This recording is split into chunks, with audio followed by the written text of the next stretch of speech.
Thank you for joining us today. For those of you that haven't met me, my name is Scott Hilber. I'm a commissioner here at our hospital. We have two other commissioners, Don Wilson and Gail Weston. That's our board.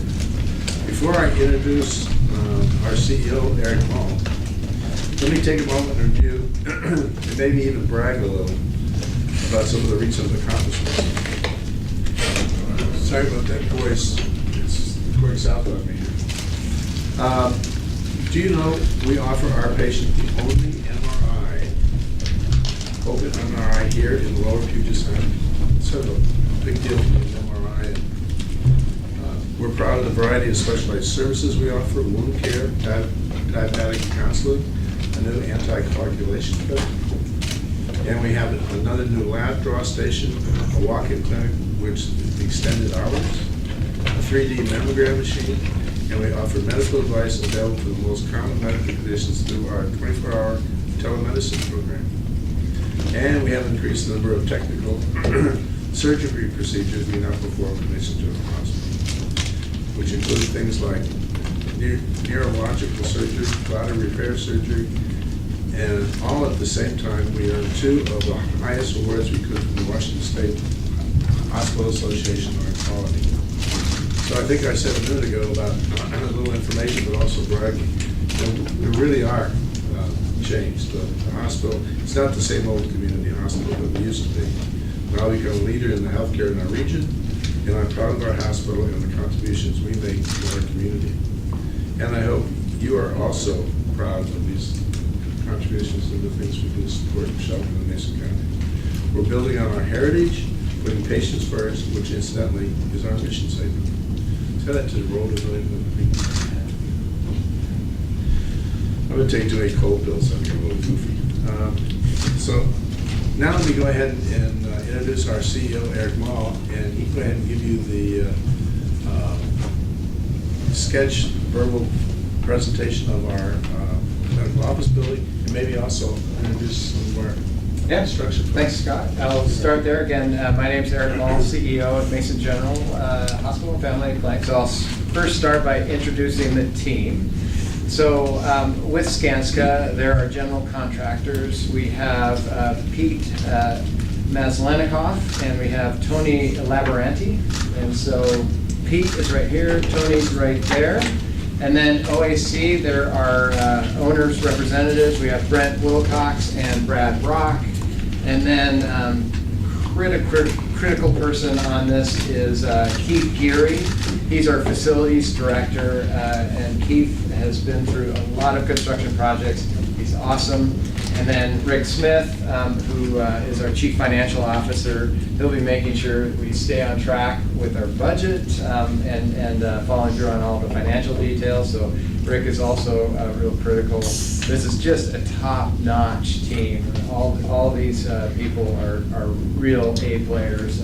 So great team, very excited to be working with this group. So first I'll start with the vision for the project. So by bringing all the clinics together, this is really about us bringing the clinics and all of our providers into one building with the hospital and being attached to the hospital. And this will allow us to fulfill our vision of integrated team-based care.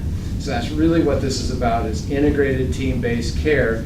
And that will allow us to do 3 things. So it'll allow us to increase access, it will allow us to increase care coordination, and it will improve communication between the providers, the clinics, and the hospital. So we're very excited about how this medical office building project will allow us to step that much closer to realizing that vision of integrated team-based care. So quick description of the medical office building. It's a 2-story, 60,000 square feet medical office building. It's going to be located on the district campus. So of course that was where we're doing a little bit of the photo shoot. It's going to go right off of that location. It will allow us to increase, so if you looked at all of the clinics that surround the campus, and if you added up the number of patient exam rooms in those locations, there's 71. And this will allow us to ultimately have 104 patient exam rooms. So it will be a very substantial increase in the number of exam room for the community. So the timeline, I'll just give you a very high level. I won't subject you to a Gantt chart or anything of that nature, no critical path. So the first big thing that you'll see with the project is relocating the new entrance. And so that will happen towards the end of November of this year. And so at the same time, you'll see us beginning the construction north of campus on the new parking lot, and that new parking lot will be completed towards the end of winter 2019. And then at that point, we're off to the races once we do those two things, and then we plan to have the medical office building completed, have occupancy by the end of November of 2019, and then starting to see patients the beginning of December 2019. Or at least we'll be ready to start seeing patients. So last, I'll mention, usually there's some interest around, well, how did we finance this medical office building? So it's the budget for the project right now is $39 million. So it's a $39 million capital construction project. So we financed it with a $35 million revenue bond. That will be, and so the revenue bond will be financed or paid service through our just operations and our ongoing operating revenue. It will not require any new district taxes, so this is just purely finance, so out of the financial operations of the organization. So with that, I'll conclude my remarks. Invite Scott to close it out, and then we'll get into Q&A. Thanks, Eric. No, I hope you all understand and buy into our vision of what we're doing. We're really excited about it. It's going to be great for our community, it's going to be great for our patients and our providers here at the hospital. So with that, Eric would like to go ahead and take your questions at this point in time. Yeah. If you've got an easy one, you can give it to the elected officials, otherwise Eric can take it. Are there any questions, any follow-up? You said 39 million, but then 35 is the finance. Just what's the? And the rest will be financed just through our cash reserve, so that makes up the delta. Yeah. Good catch. Yeah, thanks, Will. You do. What about moving the new entrance? Can you explain some more about that? Yeah, so south of the campus, and I'm just looking to see right here. So, yeah, I'll just bring it up here. So, this is where we were doing the photo shoot, right, in this grassy area right here. The current location, this is north of campus, this is south of campus of the hospital building. So basically the current entrance is right here. With the extension of the medical office building, we'll just be moving and relocating the entrance about 100 yards south of where it currently is located. Yeah.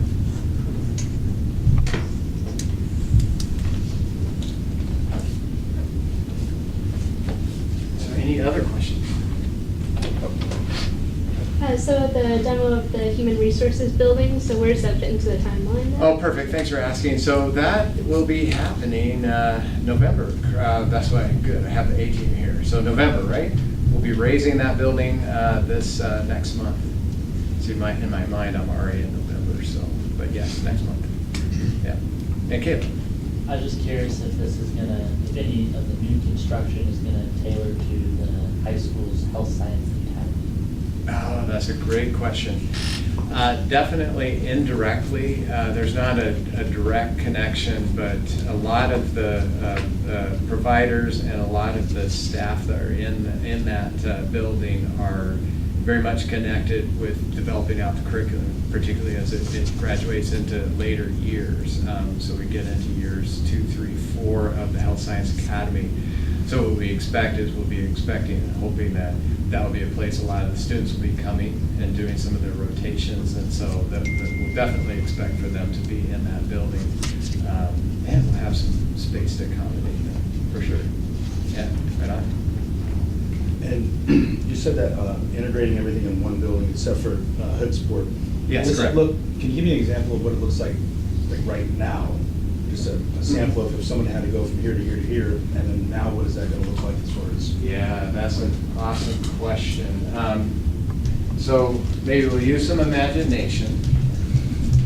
Erica, have a good one right behind you. Yes. So we'll, let me see if I can think of a scenario. Let me think of an orthopedic surgery scenario to give you a sense. So right now, let's say it was a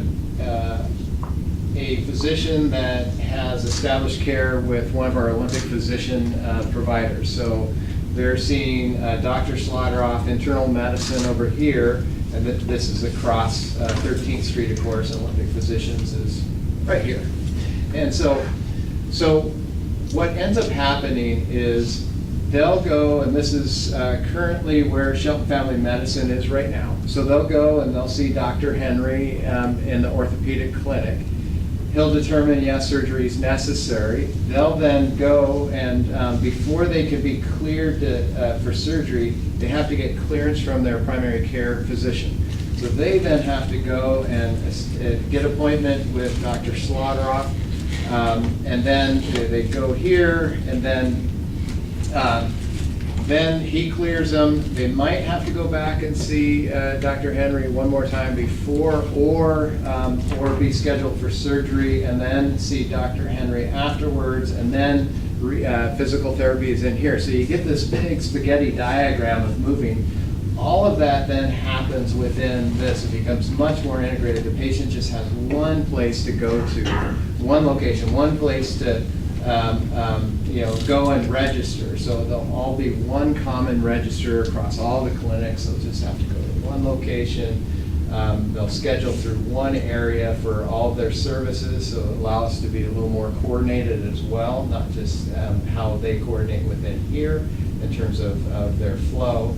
And then, they'll do the surgery here and the rehab here. So that's an example of just that co-location. It just makes it much more tight for the patient flow. Yeah. Caleb, yes.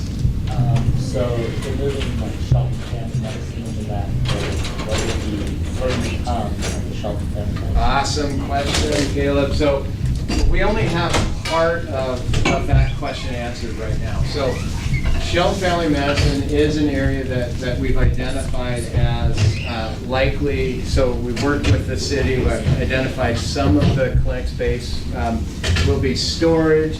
Some areas will be we'll use for office space. Some maybe for patient care. So Shelton Family Medicine is one of the areas that we've identified as patient care likely. And our plan for that one right now is it's about, if you look at the whole building, it's almost 21,000 square feet. We're looking at rehab being a really good place to relocate rehab into part of this building. That would probably take up maybe 40% of it.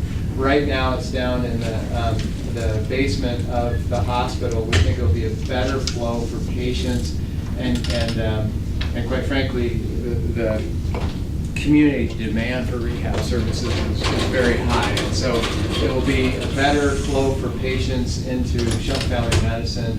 And then over time, there's a lot of interest from other specialties outside the community to come to Mason, come to our campus, work with us. And so we think that there's a very high chance that as we open up the rest of the building, we can fill that up. Dermatology is an example.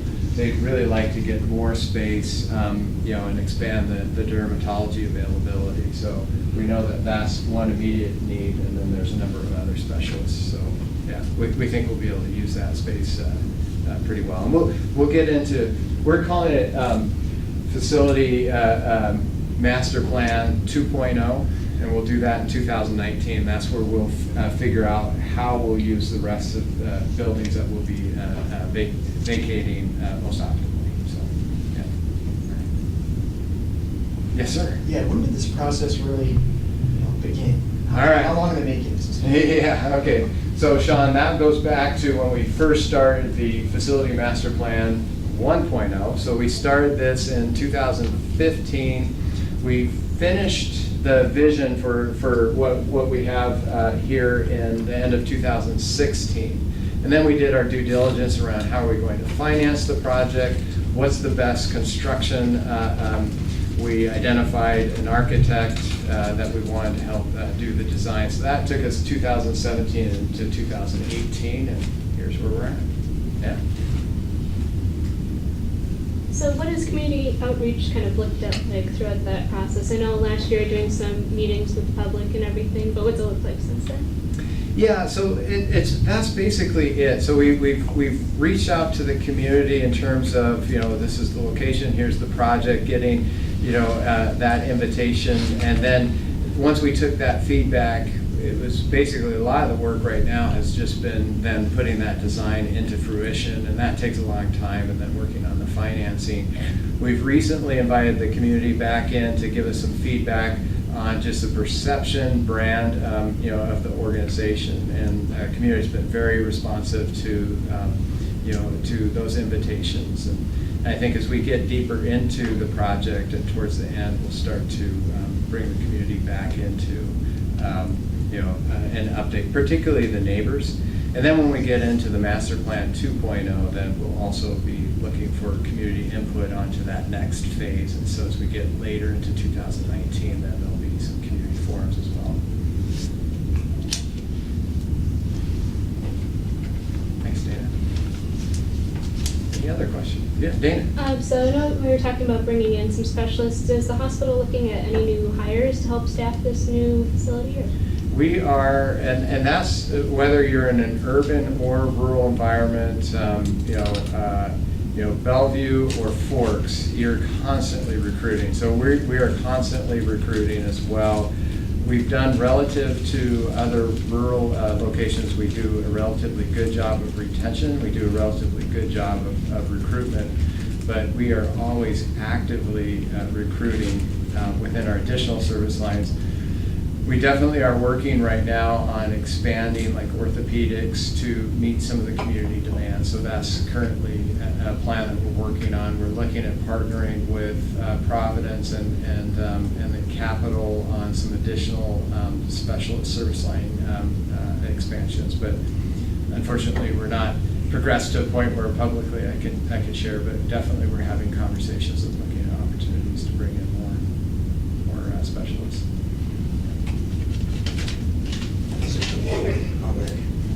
Is this a lead project? What kind of, I know it's Silverdale, they've got the clinic that's out there that's highly Lead, right. lead, what's that? We definitely have incorporated a lot of lead principles into the construction of the design. We've decided for cost reasons not to do a lead certification, but we are incorporating and looking at how we could do different energy savings, make it more eco-friendly. So that's a big consideration, but we're not going for the LEED certification. Is this a design build project or not?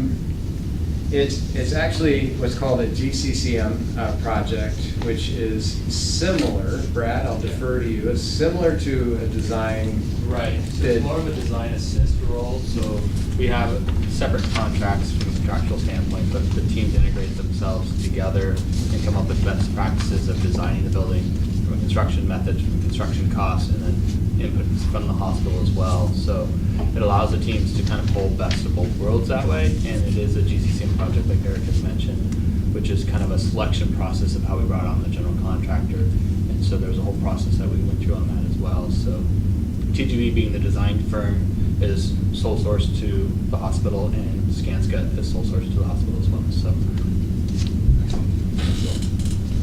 Dana? Oh, and then, or Jane.